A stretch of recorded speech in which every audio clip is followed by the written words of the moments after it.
दोस्तों नमस्कार, मैं अल्पना। आज मैं आपको शिव पुराण की पहली कथा सुनाती हूँ। भगवान शंकर के पूर्ण का रूप काल भैरव का। एक बार सुमेरु पर्वत पर बैठे हुए ब्रह्मा जी के पास जाकर देवताओं ने उनसे अविनाशी तत्व बताने का अनुरोध किया। शिव जी की माया से मोहित ब्रह्मा जी उस तत्व को न जानते हुए भी इस प्रकार कहने लगे, मैं ही इस संसार को उत्पन्न करने वाला स्वयं हूँ।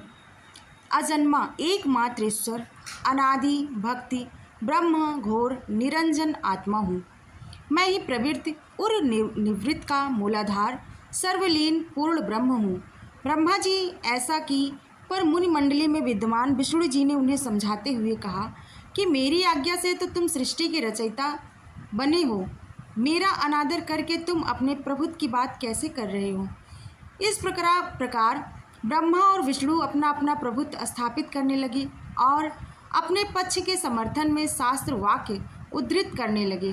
अंततः वेदों से पूछने का निर्णय हुआ तो स्वरूप धारण करके आए चारों वेदों ने क्रमशः अपना मत इस प्रकार प्रकट किया। ऋग्वेद कहता है, जिसके भीतर समस्त भूत निहित है तथा जिससे सब कुछ प्रवृत्त होता है और जिसे परमात्मा कहा जाता है, वह एक ही रूप है, वह रूप है रुद्र।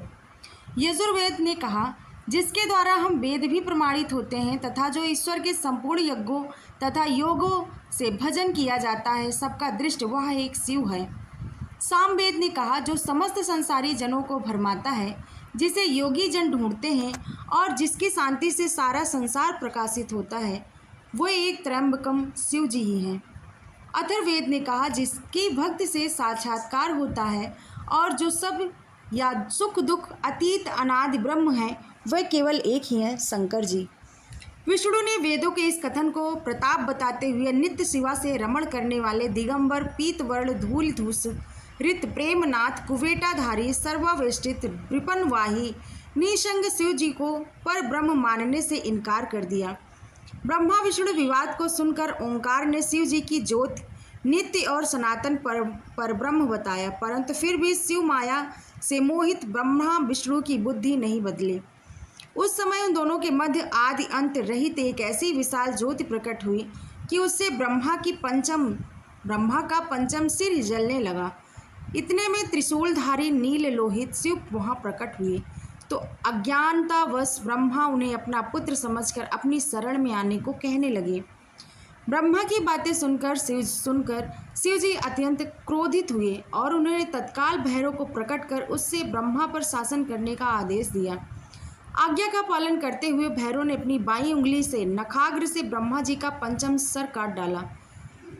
भयभीत ब्रह्मा सतरुद्री का पाठ करते हुए शिव जी के शरण हुए। ब्रह्मा और विष्णु दोनों को सत्य की प्रतीत हो गई और वे दोनों शिव जी की महिमा का गान करने लगे। यह देखकर शिव जी शांत हुए और उन दोनों का अभय दान दिया। इसके उपरांत शिव जी ने उसके भीषण होने के कारण भैरव और काल को भी भयभीत करने वाला होने के कारण काल भैरव तथा भक्तों के पापों को तत्काल नष्ट करने वाला होने के कारण पाप भक्षक नाम देकर उसे काशीपुरी का अधिपति बना दिया। फिर कहा कि भैरव, तुम इन ब्रह्मा विष्णु को मानते हुए ब्रह्मा के कपाल को धारण करके इसी के आश्रय से भिक्षावृत्ति करते हुए वाराणसी में चले जाओ। वहाँ उस नगरी के प्रभाव से तुम ब्रह्म हत्या के पाप से मुक्त हो जाओगे।